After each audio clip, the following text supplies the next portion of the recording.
peux pas parler des hommages parce qu'on lui a rendu des hommages dignes de lui.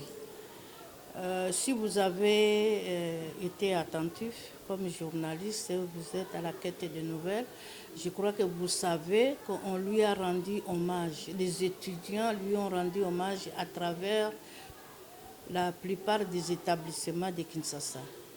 À l'IEC, à l'UPC, à l'UPEN, à l'ISP Gombe, les hommages ont été rendus par plusieurs établissements, par les étudiants.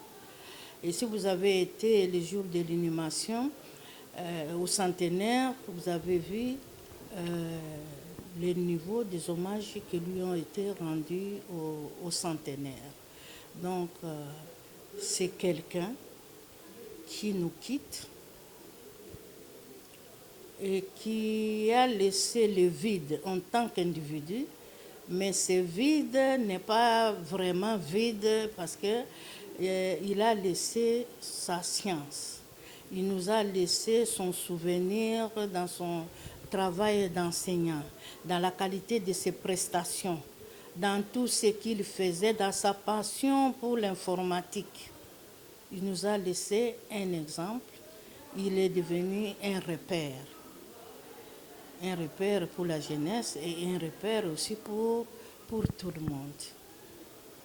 Voilà, Lucas, comme je l'avais dit le jour de la cérémonie de l'inhumation, il est mort à 50 ans. Il n'a eu que 50 ans. Et j'ai parlé de cette vie si courte, mais si bien remplie.